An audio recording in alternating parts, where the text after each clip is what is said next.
As the latest map to make its way into Quake Champions, Insomnia is on the smaller side, but the overall design is fast and fun for dueling. Something that stands out to me about this map is just how simple the layout is. It's more or less a square made up of 4 smaller square-shaped rooms, each consisting of 2 levels, kept separate by higher and lower points of entry, and only a single point of access on the upper level that allows players to move between 3 of the 4 rooms. There aren't many long-distance shots to go for on Insomnia. Most of the combat that occurs does so within medium and close range. Ever since Quake 3's DM13, I've always been fascinated by maps that don't need a rail. In a game where there are 3 main weapon archetypes, the rocket launcher, lightning gun, and rail, removing one is not easy because when you do, you have to do it well. Quake 4's Frantic was another popular rail-less map, and of course we have Corrupted Keep in Quake Champions. But this video isn't just about exploring whether or not the railgun is necessary on Insomnia. What about item placement? Do all 4 rooms create a consistent flow that is balanced? Or does the current layout tend to give the player in control too much of an advantage? Or maybe not enough? Well, here are some thoughts for your consideration. Something that struck me the first time I played the map was how the size and depth of each room felt designed to accommodate the reach of the Tribot. There are a number of angles and entryways that are easily held by firing Tribots from one side of a room to the other. I don't think I've played a map where getting 1 or more frags with the Tribot happens almost every duel. Although, taking into account Insomnia's layout, room size, and central placement of the Tribot, perhaps this shouldn't surprise me, but it is a welcome surprise nonetheless. There's no benefit to Insomnia having more than 2 light armors in duel, so let's assume 2 lights is the rule. Also, since the rocket launcher respawn is prone to being forced, placing a light armor here does seem reasonable. However, the presence of the railgun on this map does make this respawn somewhat of a death sentence. Removing the railgun would raise the probability of players exchanging more damage when a player respawns here, rather than the player with the railgun being able to rack up a relatively clean frag, assuming they position themselves to hit the rail off the light armor spawn. Anyway, the second light armor is where I might be more inclined to make a change. Its tight placement between the lightning and nail guns just feels awkward. If you cut the map in half, both light armors and the mega health would be on one side, with only the heavy armor on the other. Not to mention that both the lightning gun and light armor are sitting in highly vulnerable places.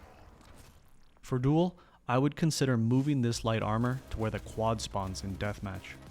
This would keep it on the bottom level, make it more protected, put both light armors within line of sight of each other, and add more priority to the quad room, which for now is mainly just a go-between for players commuting from mega to heavy, and vice versa. I'd also move each of these vials to be on either side of the lower entryway from the mega room. Okay, so back to the railgun question. Let's start by asking what qualities rail-less maps have in common.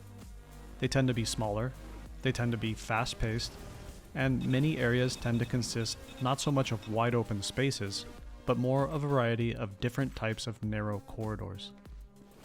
Consider also that the scoped HMG deals 90 damage in 6 shots, and while the HMG does require line of sight for every shot, its damage to firing ratio is comparable to the railgun's single shot of 90 damage due to its reload time.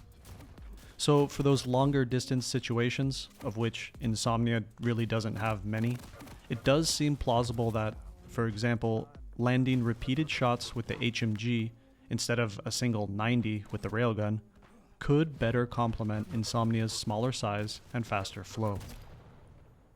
Now, if we were to remove the railgun, what would we put in its place?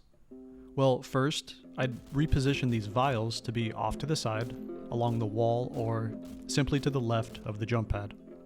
But for removing the rail, I'd simply replace it with the HMG.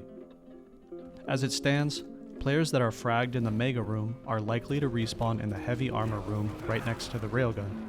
You can just pick up the railgun and peek right out to hit an immediate rail off the spawn at mega. Currently, the map avoids being completely one-sided by having the weapons situated this way.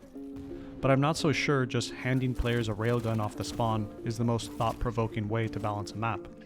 Without rail, and with the HMG in its place, players can still respawn, pick up a relatively powerful weapon, and try for some damage, but it won't be as potentially for free as it was with the railgun, because players will still have to stand on the ledge and make themselves more vulnerable to receiving return damage.